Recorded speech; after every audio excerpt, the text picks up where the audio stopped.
Hello dear student, बहुत बहुत स्वागत अपने YouTube channel commerce with Sanjeet sir में। और आज वैल्यूएशन ऑफ शेयर का बहुत ही मोस्ट इंपॉर्टेंट न्यूमेरिकल अब आपके सामने आ रहा है। और ये जो न्यूमेरिकल है बहुत आता है, सबसे ज़्यादा एग्जाम में आता है। मैं ये कहूँगा कि वैल्यूएशन ऑफ शेयर के जो न्यूमेरिकल्स हैं उनमें से एक चुना हुआ न्यूमेरिकल यही है जो अब हम आपके लिए करा रहे हैं। ये न्यूमेरिकल 3rd नंबर पे है, very very most important. Okay, देखो हम पढ़ रहे हैं कॉर्पोरेट अकाउंटिंग में वैल्यूएशन ऑफ शेयर्स। भाई 3 जो चैप्टर हैं वो सबसे ज़्यादा इंपॉर्टेंट होते हैं कॉर्पोरेट अकाउंटिंग में। पहला होता है इशू ऑफ शेयर्स, जो पूरा हो चुका है। दूसरे नंबर पे हमारा ये चैप्टर है जो है वैल्यूएशन ऑफ शेयर। और तीसरे नंबर पे होता है होल्डिंग कंपनी वाला जो चैप्टर है वो। ओके, और इनके अथवा में थ्योरी भी लगी हुई होती, तो बिल्कुल परेशान होने की जरूरत नहीं है। न्यूमेरिकल अगर करके आते हो तो मार्किंग आपकी अच्छी आती है। तो इस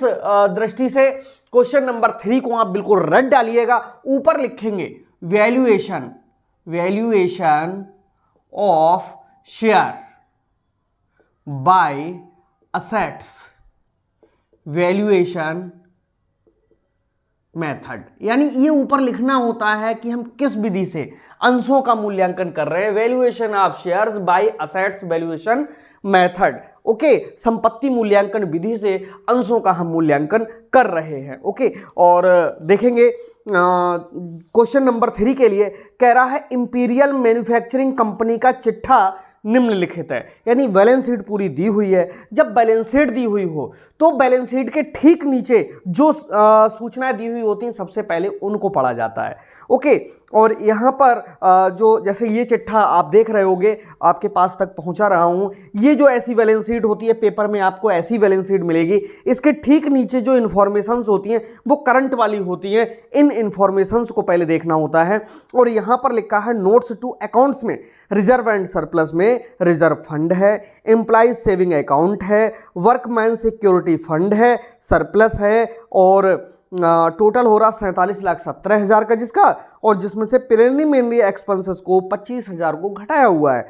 ठीक है, ये हमारे अभी मतलब का नहीं है, बल्कि जो आउटसाइड जिन लोगों का पैसा है वो हमारा नहीं है, यानी कंपनी का नहीं है। ओके, उसको बाद में संपत्तियों में से घटाना पड़ेगा, क्योंकि संपत्तियों के बराबर में ही तो होते हैं क्या, दायित्व। ठीक है, और बाद नीचे लिखा है हिरास कोष का उचित हिरास 54,000 रुपए से अधिक है, घटा देंगे, उसमें कौन सी दिक्कत है। तो सबसे पहले असेट्स वैल्यूएशन मेथड में यहां पर लिखेंगे calculation, CALCULATION, calculation of net assets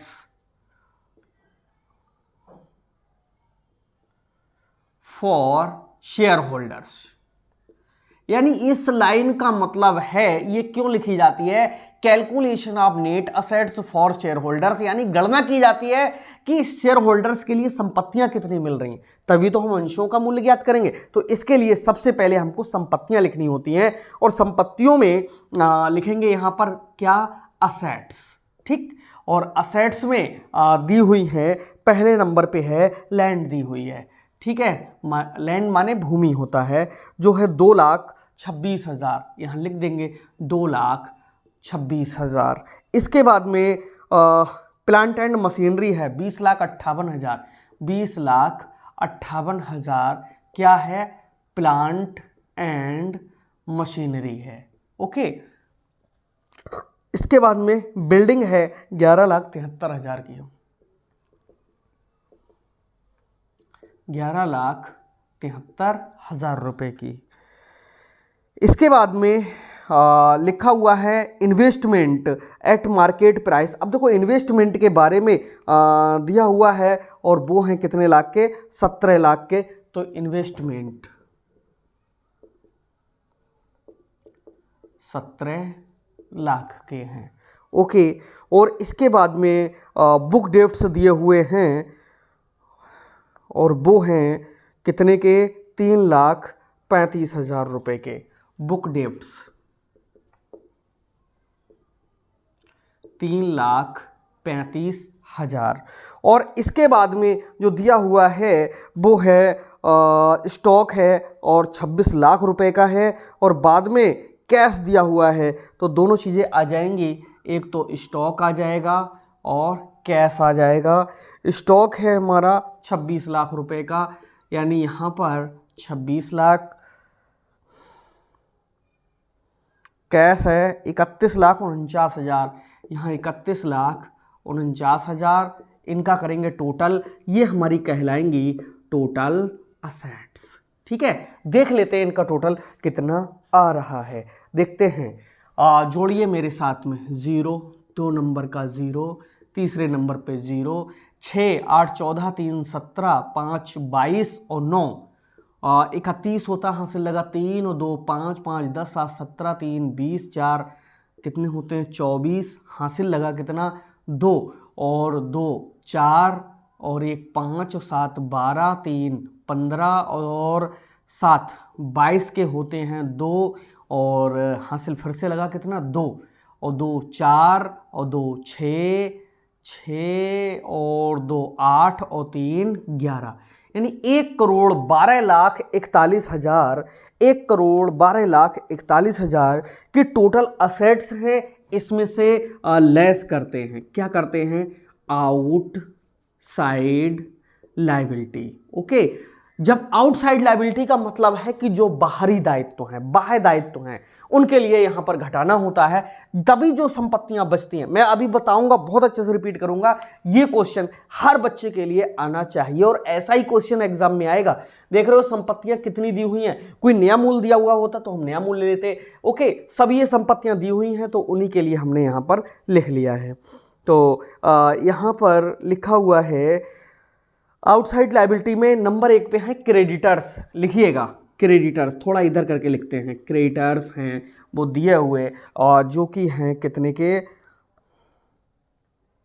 38,86,000 के, यहाँ लिखेंगे 38,86,000 रुपए के। ठीक है, आगे क्या है, डेप्रिसिएशन फंड है, डेप्रिसिएशन फंड, और इसके बारे में नीचे लिखा हुआ है कि हिरास कोष उचित हिरास, यानी जो सही हिरास है 54,000 रुपये अधिक है, तो सही लिखने के लिए क्या करेंगे, घटाएंगे 54,000 के लिए, यानी जो डेप्रिसिएशन फंड है 4,63,000 दिया हुआ है भाई, 4,63,000 दिया हुआ है, उसमें से 54,000 को क्या करेंगे, कम करके तब इधर दिखाएंगे, 0 0 0, 13 में से 4 गया तो कितना 9 बचेगा, यहाँ 5 में से 5 गया तो 0, यहाँ कितना 4,09,000, ये हो गया हमारा depreciation fund.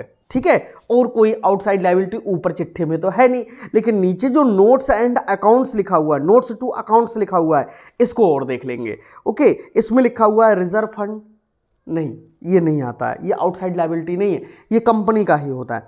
Employees saving account, भाई ये कंपनी का नहीं है।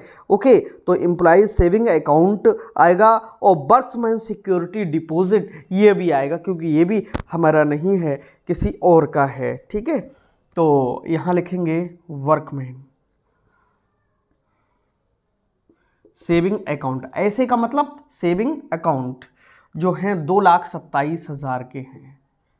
ठीक है, और क्या है, security deposit, workman security deposit कितना है, 54,000 रुपये है, 54,000। तो इनके लिए जोड़ करके इन संपत्तियों में से घटा दीजिए, अपने आप आ जाएगा। ठीक है, तो देखते हैं कितना हो रहा है भाई, 0 का कितना होगा 0, 2 नंबर का 0, 3 नंबर का 0, 6 9 15, 7 22 और 4 26 के 6 हासिल लगा कितना 2, 26 के 6 हासिल लगा 2।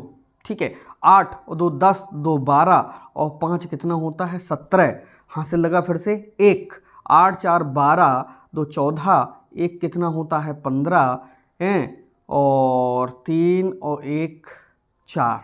ठीक है, 3 और 1 4, 45,76,000 सॉरी 45,76,000 रुपये को घटा देंगे, और तो कुछ नहीं बच रहा है, कुछ नहीं है, घटा के देखते हैं क्या आ रहा है। तो यहाँ आएगा 0 0 0, और यहाँ 11 में से 6 गया तो कितना 5 आएगा, यहाँ पर 3 13 में से 7 गया तो कितने 6 आएंगे, यहाँ 1 11 में से 5 गया तो फिर से 6 आएगा, यहाँ पर 10 10 में से कितना जाएगा, 4 जाएगा तो कितना बचेगा, 6 बचेगा, कुछ नहीं 66,65,000।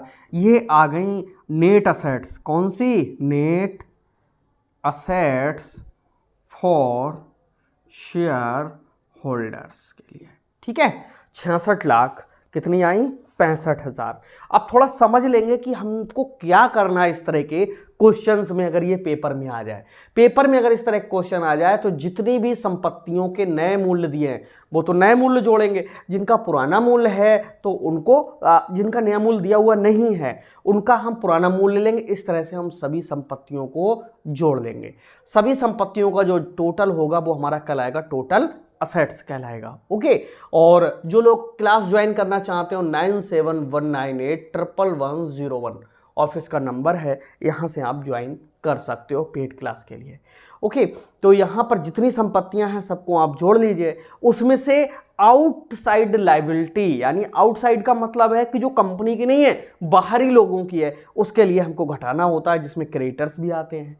कोई डेप्रिसिएशन फंड है ये भी इसमें शामिल किया जाता है। ये आउटसाइड लायबिलिटी क्यों माना गया है? क्योंकि डेप्रिसिएशन फंड का मतलब है जो मशीनों में घिसावट हो रही या अन्य संपत्तियों में घिसावट हो रही तो उनकी जगह पे नई संपत्तियों को तो लगाना पड़ेगा, तो इस पैसे का इस्तेमाल कर लिया जाएगा। अब वर्कमैन सेविंग अकाउंट हैं, ये वो लोग हैं जिनके बचत खाते हमारी कंपनी में खुले हुए हैं। ये पैसा तो उन्हीं का है, हमारा है ही नहीं, यानी हम लोग कंपनी के हैं। पूरी कॉमर्स पढ़ते समय अपने आप को कंपनी का मालिक समझा करो तो जल्दी समझ में आएगा। ओके, और इसके बाद में सिक्योरिटी डिपॉजिट कितना है, 54,000। तो इतना पैसा तो बाहर के लोगों का लगा हुआ है। तो भाई टोटल संपत्तियों में से बाहर का पैसा घटा दीजिए, बचा हमारे पास में 66,65,000। यही वो संपत्तियां हैं जो शेयर होल्डर्स को मिलने वाली हैं। ओके, यानी असेट्स फॉर शेयर होल्डर्स हैं। तुरंत निकाल देंगे, वैल्यू पर शेयर बराबर असेट्स फॉर शेयर होल्डर बटे नंबर ऑफ शेयर्स। देखो, असेट्स फॉर शेयर होल्डर्स हैं हमारी 66,65,000, तो 66,65,000 हो गई के अपॉन में नंबर ऑफ जो शेयर्स हैं वो चिट्ठे में लिखे हुए मिल जाते हैं, और ये हैं इसमें दिए हुए 8,800 शेयर्स हैं। 250 रुपये वाला है, उससे मतलब नहीं होता है। इनकी जो संख्या है वो 8800 है। 2 जीरो से 2 जीरो कट गया। अब हम 88 से डिवाइड करेंगे, क्योंकि कैलकुलेटर वहाँ नहीं होगा, मैं भी हाथ में नहीं पकड़ता हूँ, ऐसे ही सिखाऊंगा। ठीक है भाई, एक अंश की कीमत बता रहे हैं कि ये पहले 250 थी, लेकिन आज कितनी निकल करके आ रही वो यहीं से हमको पता चलेगा। तो चलिए देखते हैं। 88 का एकम तो हो नहीं सकता है, 8 अट्ठे 64, 9 अट्ठे 72 ज़्यादा हो जाएगा, क्योंकि 90 के आसपास है ये संख्या है। तो 9 सत्ते 63 होते ना, ये 57 लगा के देखिए, 7 अट्ठे 56, 7 अट्ठे 56 और 5 कितने होते हैं, 61 होते हैं। यहाँ घटाइए, 0 बचा, 6 में से 1 गया तो कितना, 5 बचेगा। यहाँ पर भी 5 है। ठीक है, अब 9 पंजे 45, 9 छक्क 54, 540 ज़्यादा हो जाएगा, पंजे लगाइए, 5 अट्ठे 40, 5 अट्ठे 40, 4 44, यहाँ पर 5, 10 में से 4 गया तो कितना बचेगा, 6। ठीक, कुछ नहीं बचा। आगे उतार लेंगे क्या, 0। ठीक है, 650 हो गया। 8 अट्ठे होते हैं 664, ज़्यादा हो जाएगा, 7 ही जाएगा भाई। जब 7 जाएगा तो 616 ही आ जाएगा। यहाँ बचेगा कितना, 4, 4 में 5 में से 1 गया तब भी कितना, 4, नहीं इतना नहीं बचता है, यहाँ से ले 4, 4 में से 1 गया तो कितना, 3 बचेगा। ठीक है, कोई नहीं, पॉइंट लगाइए, 0 बढ़ाइए, 340 हो गया। 8 चौक होते हैं 32, 4 नहीं जा रहा, 3 ही जाएगा, 3 अट्ठे 24, 3 अट्ठे 24 और 2 कितने होते हैं, 26।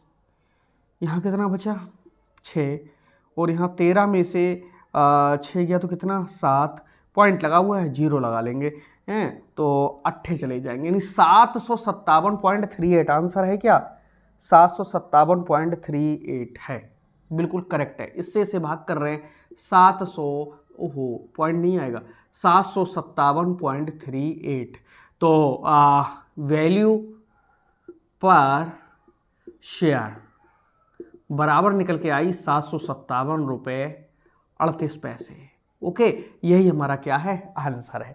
तो आपने देखा कि वैल्यूएशन आप शेयर करना बहुत आसान है, बस बच्चे टेंशन लेते रहते हैं कि पता नहीं कैसे होगा। तो वेरी सिंपल है, थोड़ी चीज़ों का ध्यान रखना होगा। इसने कहा डेप्रिसिएशन फंड एक्स्ट्रा लगा हुआ है भैया, घटा दीजिए यहाँ पर, ठीक है। घटा करके तब हमने उसको बाहर कर दिया।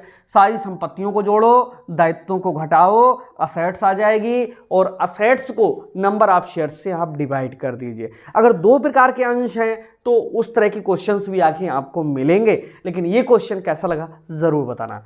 ओके, और मिलते हैं नेक्स्ट क्लास में, तब तक के लिए बाय बाय। और ये जो मतलब क्वेश्चन है ये हर स्टूडेंट के लिए रटा होना चाहिए। ओके, तो मिलते हैं नेक्स्ट क्लास में।